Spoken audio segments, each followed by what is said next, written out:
परमेश्वर ने कहा, आओ हम मनुष्य को अपने स्वरूप और अपनी इस समानता में बनाएं। स्वरूप और समानता का मतलब है कि जैसा परमेश्वर है सेम वैसा ही मनुष्य को वो बनाना चाहता है। जैसा परमेश्वर दिखता है, जैसा परमेश्वर सोचता है और जैसे परमेश्वर की हाइट है, सेम टू सेम परमेश्वर वैसा ही हमको बनाने की बात वहाँ करता है। जैसे कि मान लो अगर हमने किसी को फोटो दिया तो फोटो भी सेम हमारे जैसे होता है जैसे हम हैं। तो प्रभु यीशु मसीह यहाँ पर मनुष्य को अपने स्वरूप और अपनी समानता में इसलिए बनाना चाहता है क्योंकि मनुष्य जो है परमेश्वर के नज़र में एक उचित या बहुत कीमती, कहना चाहिए, परमेश्वर के नज़र में मनुष्य है। क्योंकि मनुष्य के अंदर वो अपनी सोच और अपनी समझ को डालना चाहता है। इसलिए उसने किसी पशु या पक्षी या किसी जानवर के बारे में नहीं कहा कि मैं उसको अपने स्वरूप और अपनी समानता में बनाऊंगा। क्योंकि आज हम अगर जानवरों को देखते हैं तो उनका बॉडी तो मनुष्य से भी अच्छा तगड़ा है, परंतु समझ और सोच उनके अंदर नहीं है। इसलिए परमेश्वर मनुष्य को हर एक प्राणी से अलग बनाना चाह रहा था। और आज यदि देखा जाए तो मनुष्य एक ऐसा व्यक्तित्व तो है कि जमीन में बैठकर चांद के ऊपर जाता है और चांद से फिर जमीन में आ जाता है और सारी कायनात को वो कंट्रोल करने की कोशिश करता है और बहुत हद तक बड़े बड़े चीज़ों को उसने अपने कंट्रोल में कर लिया है।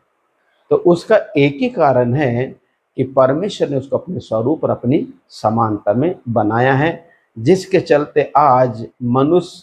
आकाश के नीचे और पृथ्वी के ऊपर एक ऐसा व्यक्ति है जहां उसको हम कहीं ना कहीं परमेश्वर के रूप में देख सकते हैं। इसलिए जब मनुष्य को बनाने की जब बारी आई तो वचन कहता है उत्पत्ति अध्याय 2:7 में, तब यहोवा परमेश्वर ने आदम को भूमि की मिट्टी से रचा और उसके नथनों में जीवन का श्वास फूंक दिया और आदम जीवित प्राणी बन गया। परमेश्वर का वचन हमको यहाँ ये सिखाता है कि पहला मनुष्य जो आदम है वो मिट्टी से परमेश्वर ने उसको रचा। अब परमेश्वर एक ऐसा कारीगर है, क्योंकि आज परमेश्वर ने जिस मनुष्य को बनाया, हम देखते हैं ना, मनुष्य भी एक बहुत बड़ा कारीगर है। कोई मूर्ति बनाता है, कोई प्लेन बनाता है, कोई ट्रेन बनाता है ना। ऐसा करके आज मनुष्य भी किसी कारीगर से इसलिए कम नहीं है क्योंकि मनुष्य को परमेश्वर ने अपने स्वरूप और अपनी समानता में बनाया है। तो वचन कहता है कि परमेश्वर ने जब मनुष्य को जब बनाने की बारी आई और जब उसे मिट्टी से रचा, तो रचने के बाद जब आदम एक पुतले के समान था, एक निर्जीव पात्र के समान, न वो बोल सकता था, न वो चल सकता था, न वो बैठ सकता था, न वो उठ सकता था, परंतु परमेश्वर ने जब उसी पुतला के अंदर अपने श्वास को फूका, श्वास मतलब जीवन, मतलब परमेश्वर ने जब उस श्वास रूपी जीवन को उस पुतला आदम के अंदर फूका तो वचन कहता है वह जीवित प्राणी बन गया। फिर वो देखने लगा, फिर वो चलने लगा, फिर वो बोलने लगा, फिर वो बैठने लगा, फिर उसको पानी की प्यास लगने लगी, फिर उसको नहाने की जरूरत पड़ने लगी। ऐसा करके फिर हर एक काम आदम करना शुरू किया। जब आदम के नथनों में परमेश्वर ने जब अपने श्वास को फूका और जब वो जीवित हुआ, तब आदम एक जीवित प्राणी होके हर एक काम उसके जीवन से होना शुरू हो गया। इसलिए मेरे प्रियो, हम सृष्टि हैं और सृष्टिकर्ता परमेश्वर है। जैसे कुम्हार मिट्टी के बर्तन को अपने इच्छा के अनुसार आकार देकर बनाता है, सेम परमेश्वर ने मनुष्य को कुछ ऐसा ही बनाया है। परंतु कुम्हार जिस बर्तन को बनाता है उसमें बहुत सारी कमी हो सकती है, क्योंकि वह बर्तन कुम्हार के स्वरूप और समानता में नहीं होता। परंतु परमेश्वर ने जब हमको बनाया तो हम अपने सृष्टिकर्ता के स्वरूप और उसके समानता में उसने हमको बनाया है। इसलिए हम बनाने वाले के लिए बहुत कीमती हैं। इसलिए कीमती हैं क्योंकि उसने हमें अपने हाथों से रचा है, अपने हाथों से बनाया है। और वचन आगे ये भी कहता है कि जब आदम को परमेश्वर ने अदन के बाग के अंदर जब आदम को रखा था, तो परमेश्वर ने उसको अकेला नहीं छोड़ा था, परंतु वचन कहता है कि परमेश्वर प्रति संध्या आदम से मिलने के लिए अदन के बाग में आया करता था। और घंटों घंटों परमेश्वर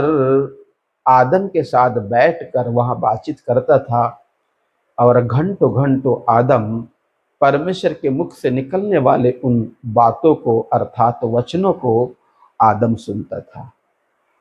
अब परमेश्वर के मुख से निकलने वाला जो वचन है, हाँ मेरे प्रियो, क्योंकि मुख से निकलने वाले वचन के बारे में मत्ती के पुस्तक में हमने देखा 4 अध्याय में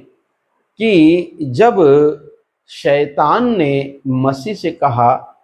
कि कह दे पत्थर रोटी बन जाए,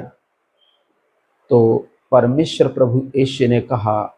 मनुष्य केवल रोटी से नहीं परंतु हर एक वचन से जो परमेश्वर के मुख से निकलता है जीवित रहेगा। इसका मतलब ये है कि आदम के परमेश्वर के मुख से निकलने वाला जो वचन जो आदम के लिए था वो एक जीवन का एक कारण था, और आदम उस वचन के थ्रू आत्मिक रीति से जीवित रहता था। और हम एक बात ये भी देखते हैं कि अगर परमेश्वर आदम से वहां मिलने आता था, घंटों बातें होती थी, तो मैं समझता हूं कि पहला प्रार्थना भवन अगर देखा जाए तो अदन का बाग था जहां परमेश्वर ने आदम को रखा था, क्योंकि परमेश्वर वहां आता था ना, और परमेश्वर उससे बात करता था। आज हम भी जब भी संडे आता है या कहीं मंडे को किसी घर में प्रार्थना है या अदर डे और भी कहीं कहीं प्रार्थना है, तो हम सब लोग वहां इकट्ठे होते हैं। और इकट्ठे होने के बाद जो परमेश्वर का जन होता है, परमेश्वर का दास होता है, वो जब परमेश्वर के वचन से जब हमसे बात करता है तो हम भी वहां घंटों उसके मुख से जो प्रभु बोलता है उसको हम घंटों वहां बैठकर सुनते हैं। और सुनते सुनते कई बार ऐसा भी होता है कि वचन को सुनते सुनते हम चंगे हो जाते हैं, वचन को सुनते सुनते हमारी अशांति चले जाती है, हम शांति से भर जाते हैं। और वचन को सुनते सुनते कई बार ऐसा भी होता है कि हमारे जो बिगड़े काम है ऑटोमेटिक बनना शुरू हो जाते हैं। हाँ मेरे प्रियो, तो कहीं ना कहीं हमें ये समझ आता है कि जैसे आदम से अदन के बाग में प्रभु आकर बात करता था, आज परमेश्वर प्रभु यीशु अपने भक्तों के थ्रू अपनी कलीसिया से बात करता है। इसलिए मेरे प्रियो, हम में से प्रत्येक को उस वचन का आदर करना चाहिए, क्योंकि जो वचन हमारे पास आता है वो किसी व्यक्ति का स्टोरी नहीं होता या किसी राजा का स्टोरी नहीं होता, या जो व्यक्ति पुलपिट में खड़ा होकर जो हमको प्रचार करता है वो अपने जीवन की कहानी हमको नहीं बताता, परंतु वो सर्वशक्तिमान परमेश्वर जिसने हमको बनाया है उसके बारे में वो हमको बताता है। इसलिए हम में से प्रत्येक व्यक्ति जब कभी प्रार्थना में बैठते हैं, वचन सुनने का जब हमको अवसर मिलता है, चाहे वो संडे चर्च हो, चाहे हाउस मीटिंग हो, चाहे मंडे को हम कहीं इकट्ठा हुए हैं या कहीं वॉलेंटियर वाला कोई सभा चल रहा है, जहाँ भी हम बैठते हैं और जब वचन की बात आती है तो हमको बड़ा आदर पूर्वक उस वचन को सुनना चाहिए, क्योंकि वो जो वचन है परमेश्वर का वचन है और परमेश्वर कहीं ना कहीं उस व्यक्ति के अंदर से हमसे बात करता है और हमको उस वचन को सुनना चाहिए। और जब हम उस वचन को सुनते हैं तो सबसे पहली बात हम परमेश्वर का आदर करते हैं। और जब परमेश्वर का जब हम आदर करते हैं तो परमेश्वर हमारी भी आदर लोगों के बीच में करता है। इसलिए मेरे प्रियो, प्रत्येक जन को, हम में से प्रत्येक जन को केयरफुल होना चाहिए या सिंसियर होना चाहिए वचन के प्रति, क्योंकि वचन जो है वो स्वर्ग से हमारे पास आता है। इसलिए उस वचन को जितना ज़्यादा हम सुनेंगे, उस वचन को जितना ज़्यादा सुनेंगे, उतना ही हमको इनकरेजमेंट मिलेगा, हमको आशीष मिलेगी, हमको चंगाई मिलेगी और हमारी आत्मिक रीति से उन्नति होगी और हमारे बुद्धि का विकास होगा जब हम उस वचन को ज़्यादा से ज़्यादा सुनते हैं तब। क्योंकि मैं समझता हूँ कि आकाश के नीचे और पृथ्वी के ऊपर अगर ऐसी कोई कहानी हो या ऐसा कोई प्लेस या जगह हो, शायद एक समय हम उसको देखकर बोर हो सकते हैं कुछ समय हमको अच्छा लगे, बाद में बोर लगे, या किसी संत या किसी महाराजा या किसी साधु की बात को भी सुने तो हो सकता है एक टाइम हमको अच्छा लगे, बाद में हमको बोर लगना लगे, हम बोले हम एक बार तो सुन तो लिया है। परंतु परमेश्वर का वचन अगर आज एक बच्चा पैदा होकर उम्र के 100 साल तक इस संसार में रहता है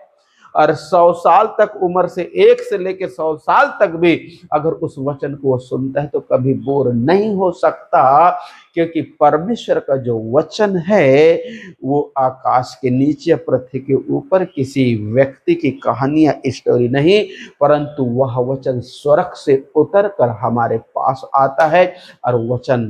परमेश्वर है। तो हम में से प्रत्येक को उस वचन को आदर पूर्वक सुनना चाहिए मेरे प्रिय। और जैसे जैसे हम सुनते हैं वैसा वैसा पता है हमारा ग्रोथ होता है, हमको छुटकारा मिलता है, हमको आशीष मिलती है। प्रभु आप लोगों को आशीष दे इस वचन के अनुसार। आमीन आमीन।